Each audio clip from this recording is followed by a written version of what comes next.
Renzo, deixa eu te perguntar um pouco.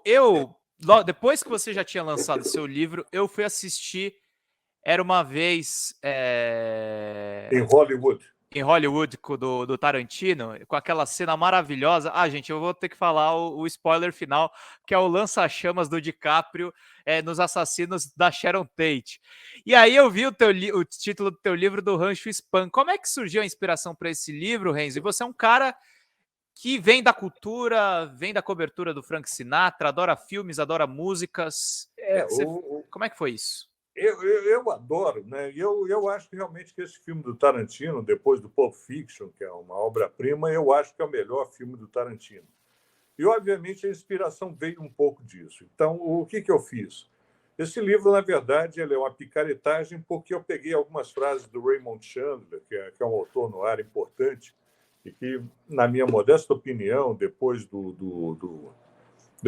F. Scott Fitzgerald, eu acho que é o melhor autor americano. Peguei algumas frases dele e joguei no livro. Atirei no livro, assim, mais ou menos como quem atira como quem atira queijo ralado em cima da macarronada. Bom, daí o que eu fiz? Eu peguei essas frases do Raymond Chandler, já roubei. Fui naquela frase do Picasso, né, que ele diz que grandes artistas imitam e grandes artistas roubam. Falei, eu não sou um grande artista, mas eu vou me dar o direito de roubar também. Daí roubei algumas frases do Raymond Chandler. Falei, bom, já que eu estou roubando mesmo, por que eu não roubo o personagem também? Daí lembrei de um personagem que fez um enorme sucesso nos anos 70, ele participou de 9 filmes, que foi o Johnny Wad. O Johnny Wad ele era interpretado pelo John Holmes, considerado o maior ator pornô de todos os tempos. E com a morte do John Holmes, o Johnny Watt ficou meio abandonado, porque, ao contrário do Sherlock Holmes, ao contrário do próprio Philip Marlowe, que era o detetive do Raymond Chandler, ao contrário do Hercule Poirot, ao contrário, enfim, de todos esses personagens que foram vividos por diversos atores, o personagem do Johnny Watt foi construído a partir de uma particularidade anatômica, por assim dizer, que não é tão fácil de encontrar no mercado. Então, com a morte do John Holmes, o personagem desapareceu. Eu falei, pô, esse personagem está aqui, fez milhões de fãs.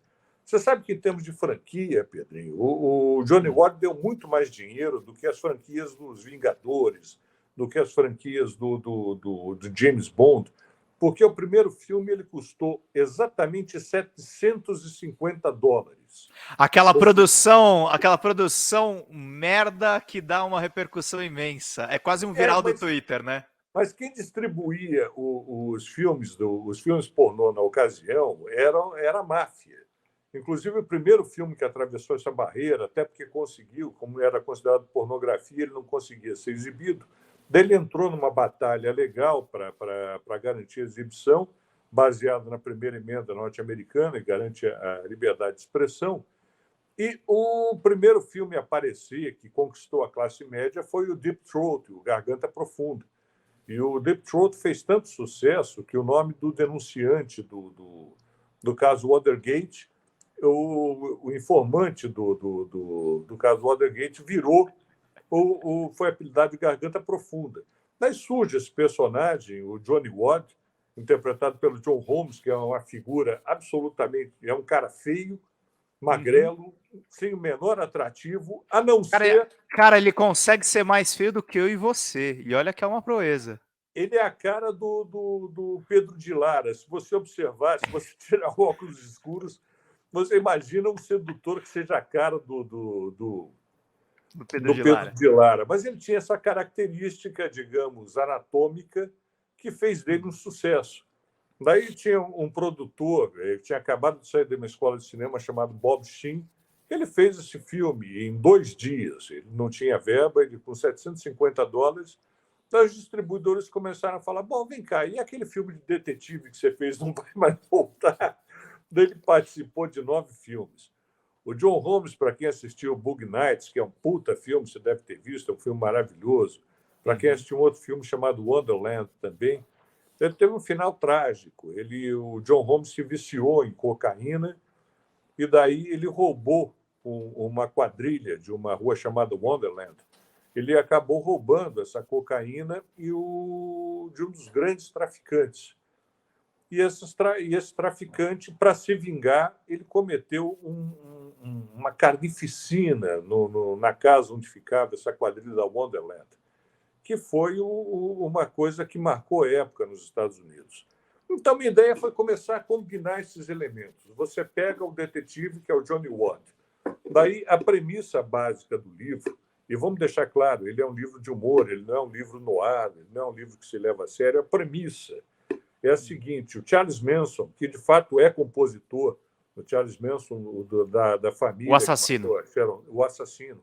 Se bem que ele não participou do assassinato, tem essa curiosidade. É o mandante, né? Ele foi meramente o mandante, o que não diminui a monstruosidade dele. Ele era compositor. Inclusive, se você tiver muita curiosidade, mas tem que ter muita curiosidade mesmo, você tem uma página dele no streaming de música, meu Deus do céu. Spotify? O Spotify. Você tem uma página... Jura? Tem uma página do Charles Manson. E ele fez uma música que foi gravada pelos Beach Boys. E os Beach Boys roubaram dele a música. E isso dá origem a todo o problema. Porque quem morava nessa casa que ele invadiu, onde estava a Sharon Tate e o Roman Polanski, que estava viajando pela Europa, não estava junto com a esposa, e escapou por causa disso, era o filho da Doris Day. Ele tem mesmo. Não, tem. Tem uma página do Charles Manson. E o filho da Doris Day, que era o produtor dos Beach Boys, prometeu para ele que ele iria gravar um álbum.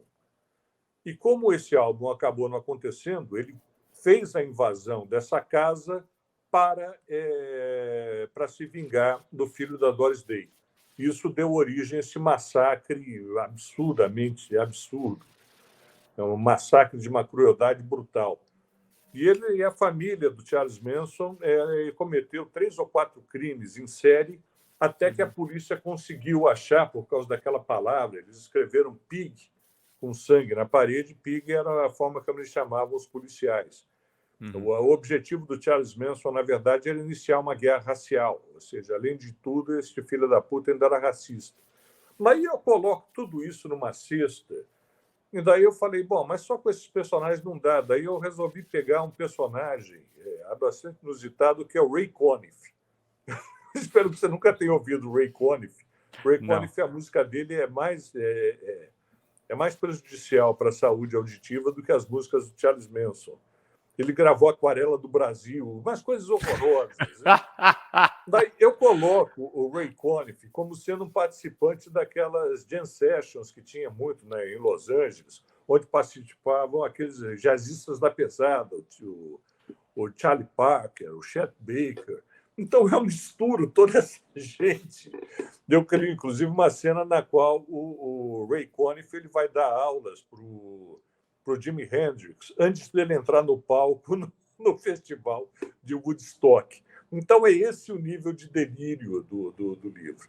A base do livro, então, é essa. Roubam as músicas do Charles Manson e o Charles Manson contrata o Johnny Watt para ir até o Rancho Spam para ser contratado para reencontrar as músicas dele. Daí isso faz o Johnny Watt ter contato com a Doris Day, faz ele ter contato com uma série de outras figuras conhecidas dos anos 70 e usando algumas frases do Raymond Chandler. Até para quem é fã do romance noir, quem gosta do romance noir, pode ser até uma brincadeira tentar descobrir de onde é que eu roubei cada frase que eu coloquei, que eu inseri no livro. Mas o livro é absolutamente descomprometido, não é um noir a sério, é um noir feito para divertir as pessoas e eu espero que divirta. Eu, além dessa história do Charles Manson, eu tenho alguns contos natalinos que eu coloco no final. Bom presente de Natal, hein, Renzo? Para a galera agora está se aproximando em dezembro, vitória do Lula, vai curtir lendo o seu livro, pô. Eu queria criar uma tradição, Pedrinho, que é o seguinte: os pais de família pegarem o livro do Johnny Watt, reunirem a família em torno da árvore, aquelas luzes piscando, e lerem os meus contos de Natal para as crianças. Eu não sei se vai ser uma tradição que vai pegar, mas a minha intenção era essa. Eu estou torcendo muito para que pegue a onda. Não, mas vai pegar, ó. O livro tem 124 páginas, com todos esses contos super bacana. Eu quero ler.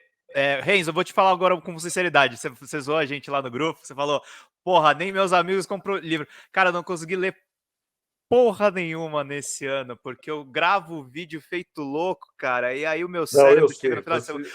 Eu tava com o Kiko no telefone agora, porque eu falei abertamente na live, falei, não, gente, acho que eu tô com burnout. Ele, pelo amor de Deus, vai falar que eu tô te explorando aqui. Aí eu falei, mas eu tô cansado mesmo, ué. Vocês querem que eu fale o quê? Não, o Pedrinho Mas trabalha pra cacete. eu Pedrinho é o trabalho pra Pedrinho, ele mora na cacete. internet, ele não tem mais casa. Não, e assim, eu já tô sendo forçado, assim, ó, sai da internet, senão tomaremos providências. E tá uma loucura aqui o negócio.